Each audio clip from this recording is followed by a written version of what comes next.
அஸ்ஸலாமு அலைக்கும். Hi my dear friends, எல்லோரும் எப்படி இருக்கீங்க? மதுரை ஸ்பெஷல் பன் பரோட்டா எப்படி செய்கிறதுன்னு பார்க்கலாம். இது மதுரைக்கு மட்டும் ஸ்பெஷல் இல்லைங்க, எங்கள் ஊர் புதுக்கோட்டையிலையும் ரொம்ப ஸ்பெஷலுங்க.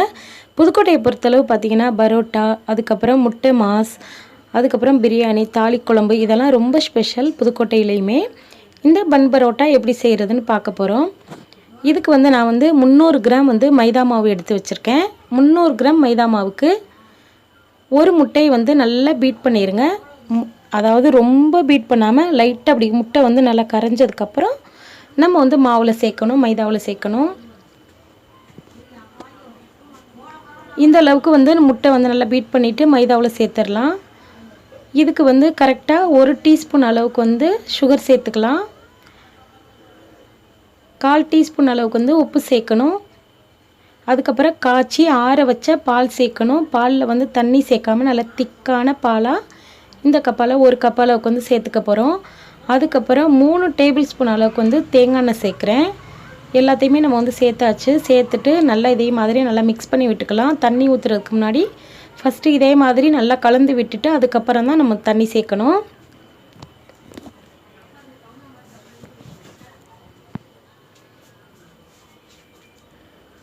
நம்ம சேர்த்துருக்க முட்டை பால் எல்லாமே நல்லா ஒன்று சேரணும். இப்போ கொஞ்சம் கொஞ்சமாக தண்ணியை தெளித்து விட்டு சேர்க்கணும். இன்றைக்கி நம்ம பரோட்டா போட போகிறோம் அப்படின்னு நீங்கள் ஃபிக்ஸ் பண்ணிட்டீங்கன்னா முடிஞ்ச அளவுக்கு வீட்டில் இருக்கிற ஆண்களை பிசைய சொல்லுங்கள். பரோட்டாவுக்கு மாவு பிசைகிறது ரொம்ப கஷ்டங்க.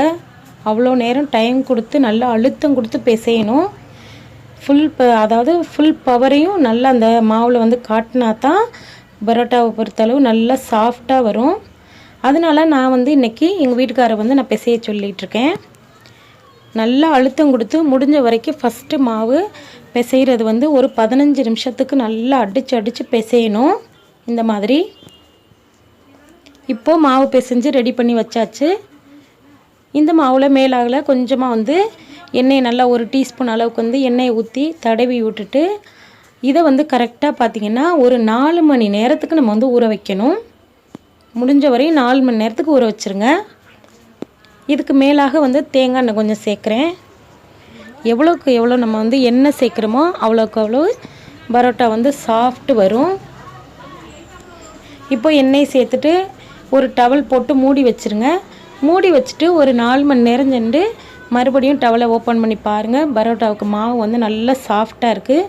இப்படி கையில் நம்ம அழுத்தம் கொடுத்தோம்னா அப்படியே சாஃப்டாக அப்படியே அதாவது ஜூஸியாக இருக்கிற மாதிரி இருக்கணும். இப்போ இதை நம்ம மறுபடியும் உருண்டை பிடிக்க போகிறோம். பரோட்டாவுக்கு ஃபஸ்ட்டு நம்ம ஊற வைக்கிறது குறைஞ்சதாக பார்த்தாலும் 4 மணி நேரத்துக்கு நீங்கள் ஊற வச்சுருங்க. அதுக்கப்புறம் நம்ம அந்த மாவுலேருந்து ஒரு உருண்டையை ஒரு முட்டை சைஸ்க்கு நம்ம உருண்டை உருட்டி எடுக்க போகிறோம். இதே மாதிரி நல்லா அதாவது ஏர் உள்ளே போகிற மாதிரி மாவு நம்ம ரெடி பண்ணிக்கணும். இப்படி கையில் எடுத்து பண்ணிங்கன்னா ஈஸியாக வரும், ரொம்ப ரொம்ப ஈஸியாக வரும்.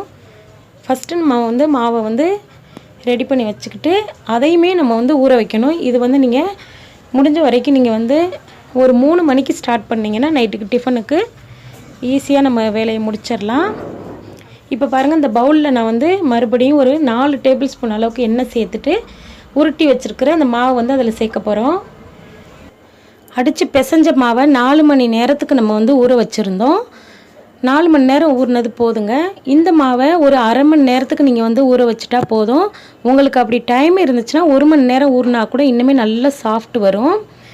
இப்போ பாருங்கள், நான் 1 மணி நேரத்துக்கு ஊற வச்சுட்டு எடுத்து காட்டுறேன் பாருங்கள். அந்த எண்ணெயில் நல்லா ஊறி எவ்வளோ சாஃப்டாக இருக்குது. இப்படி எடுத்து இப்படி காட்டுறேன் பாருங்கள் எவ்வளோ சாஃப்டாக இருக்குதுன்னு சொல்லிட்டு. இந்த தட்டில் அதாவது சப்பாத்தி கட்டையில் தேய்க்கிறத விட இந்த மாதிரி ஸ்டீல் தட்டில் வச்சு நீங்கள் தேய்ச்சிங்கன்னா அப்படி ஈஸியாக உங்களுக்கு அப்படியே இலகி வரும். இப்போ பாருங்கள், எடுத்து வச்சதுமே எவ்வளோ இலக்கம் கொடுக்குது அப்படின்னு சொல்லிட்டு. இந்த மாதிரி தான் பரோட்டாவுக்கு நம்ம இது பண்ணணும். இங்கே பாருங்கள், எடுக்கையில் அப்படி வெண்ணெய் மாதிரி இருக்குது. பார்க்கையிலே உங்களுக்கு பாருங்கள் கண்ணாடி மாதிரி இருக்குது.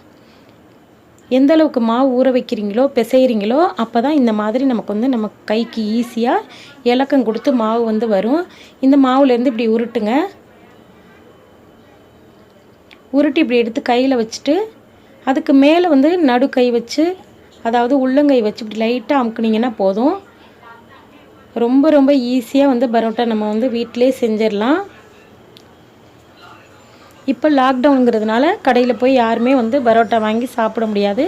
பரோட்டா பிரியர்கள் மறுபடியும் மாவு வந்து பாருங்கள், எடுக்கையில் எவ்வளோ துணி மாதிரி அப்படியே இலக்கம் கொடுக்குது பாருங்கள். இப்போ பாருங்கள், கையில் எடுத்து காட்டுறேன் பாருங்கள், எவ்வளோ கண்ணாடி மாதிரி. பார்க்கையிலே உங்களுக்கு தெரியும் மாவு வந்து எந்த அளவுக்கு பக்குவமாக இருக்குது அப்படின்னு சொல்லிட்டு. இந்த மாவு பக்குவமாக இருக்கிறதுக்கு நல்லா அடித்து பிசையணும். 4 மணி நேரத்துக்கு ஊற வைக்கணும் மாவை. அதுக்கப்புறம் நல்லா எண்ணெயில் ஊற வைக்கணும். இந்த ஸ்டெப்பெல்லாம் நம்ம வந்து கரெக்டாக பண்ணால் தான் நமக்கு வந்து சூப்பரான பரோட்டா நமக்கு வந்து கிடைக்கும். இதை வந்து இதே மாதிரி உருட்டிக்கங்க. உங்களுக்கு பிடிச்ச ஷேப்பில் வந்து உருட்டிக்கலாம். இதை எடுத்து நம்ம வந்து அப்படியே உள்ளங்கையில் வச்சு இப்படி பண்ணலாம். இல்லைன்னா இந்த கையில் வச்சு கூட பண்ணலாம். ரொம்ப ரொம்ப ஈஸியாக வருங்க. நம்ம இஷ்டம்தான். நமக்கு வந்து மைண்டில் எப்படி தோணுதோ அது மாதிரி நம்ம வந்து பரோட்டா போட்டுக்கலாம். ரொம்ப ஈஸியாகவும் செய்யலாம். மறுபடியும் பாருங்கள், உங்களுக்கு மறுபடியும் செஞ்சு காட்ட சொல்கிறேன் பாருங்கள். இப்படி வைக்கையிலே பாருங்கள் எவ்வளோ அப்படியே இலக்கமாக போகுது பாருங்கள்.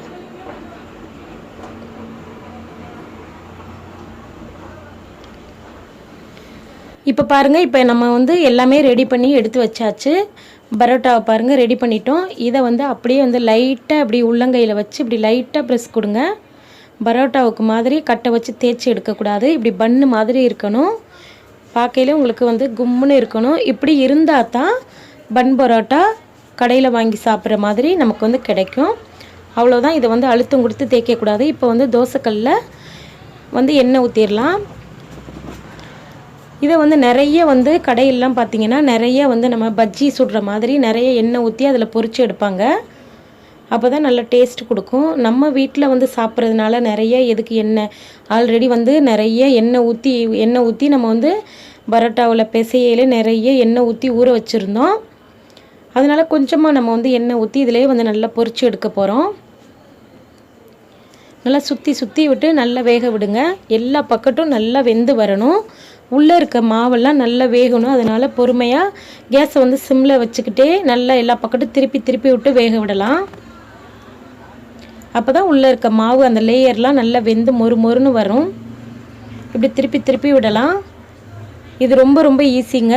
பரோட்டாவுக்கு மாவு பிசைகிறத மட்டும் நம்ம வந்து கரெக்டாக ஃபாலோ பண்ணிட்டோம்னா நம்ம வீட்டில் வந்து சூப்பரான பரோட்டா நமக்கு வந்து செஞ்சு சாப்பிட்லாம். குழந்தைங்களுக்கெல்லாம் ரொம்ப பிடிக்கும். பரோட்டா பிடிக்காத ஆளே கிடையாது. பெரியவங்கலேருந்து சின்னவங்க வரையும் பரோட்டா பிடிக்கும். அவ்வளோதான். பரோட்டா வந்து நல்லா வெந்து ரெடி ஆயிடுச்சு பாருங்கள். எல்லா பக்கட்டுமே நல்ல பொன்னிறமான கலர் வந்துருச்சு. இதை வந்து ஒரு பிளேட்டுக்கு மாற்றிட்டு அடுத்து ஒன்று போட்டு காட்டுறேன் பாருங்கள். உங்களுக்கு அதாவது சின்ன பிள்ளைங்களுக்கு கொடுக்குறதா இருந்தால் அழகாக நிறைய எண்ணெய் ஊற்றி அதில் பொரிச்சு கொடுங்க. இனிமேல் நல்ல டேஸ்ட்டாக இருக்கும். நல்லா உதிரியாக இருக்கும் பரோட்டா.